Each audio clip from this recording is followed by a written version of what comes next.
నమస్తే. Welcome to my channel. Big boss season 9లో Amar and Arjun Ambati ఇద్దరి ఎంట్రీ అయితే అయిపోయిందండి. బట్ ఇది ఒక్కరోజు కోసమే. ఇద్దరు పోలీస్ గెటప్స్లో సూపర్గా ఉన్నారు. బట్ వీళ్ళిద్దరూ రీ ఎంట్రీ కానీ ఇచ్చుంటే సూపర్గా ఉండేది ఈ సీజన్. ఏం చేస్తాం, ఎప్పుడు ఎవరికి సెకండ్ ఛాన్స్ వస్తుందో తెలియదు, ఎవరికి ఎప్పుడు ఆపర్చునిటీస్ వస్తాయో మనకైతే తెలియదు కదా. ఎవరి ప్రయారిటీస్ వాళ్ళవి, ఎవరి ఆలోచనలు వాళ్ళవి. కాబట్టి ఓకే, ఇక వీళ్ళిద్దరూ వచ్చి చేసే ఫన్ ఉంటుంది. ఇక అమర్దీప్ సంగతి తెలిసిందే కదా, అక్కడ పోలీస్ గెటప్లో వచ్చాడు కానీ ఇక్కడ అన్ని దొంగతనాలు వీళ్ళు చేసిన ఐటమ్స్ అన్నిటిని సర్చ్ చేస్తూ చాలా ఫన్ అయితే క్రియేట్ చేస్తూ ఉన్నాడు.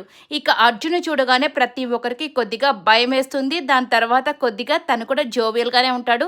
కానీ చూడాలి వీళ్ళిద్దరూ ఎవరిని పట్టుకునేదానికి వచ్చారు, ఇద్దరి కెప్టెన్స్ని పట్టుకునేదానికి వచ్చారు. కెప్టెన్స్ మీన్స్ సంజన సైలెన్సర్ని అలాగే మాధురి మాస్ని పట్టుకోవడానికి వచ్చారంట. అంటే వాళ్ళిద్దరు డాన్స్ కాబట్టి వాళ్ళని పట్టుకునేదానికి వచ్చారు. మరి పట్టుకొని ఏం చేస్తారు, మొత్తానికి కొన్ని టాస్కులు పెట్టి వాళ్ళల్లో ఎవరు ఓడిపోయారో గెలిచారో చెప్తారు. ఇక రామునైతే ఎలిమినేట్ చేసి తీసుకుని వెళ్ళిపోతారు హౌస్ నుండి. కానీ దాని తర్వాత 1 అవర్ తర్వాత మళ్ళీ అయితే పంపించేస్తారంట. ఇక రమ్య, రాము ఇద్దరు కూడా గేమ్స్ నుంచి అవుట్ అయిపోయారు. ఎందుకంటే వీళ్ళ దగ్గర 0 పాయింట్స్ అలాగే 0 మనీ అయితే అయిపోతుందంట. వీళ్ళు ఎవరికి ఇచ్చారో తర్వాత అయితే చూసిద్దాం. నాకు తెలిసి రమ్య మాత్రం డీమాన్కి ఇచ్చిందని టాక్ అయితే వినబడుతుంది. మరి రాము నిఖిల్కి ఇచ్చాడా లేకపోతే ఇంకెవరికైనా ఇచ్చాడో చూడాల్సి ఉంది.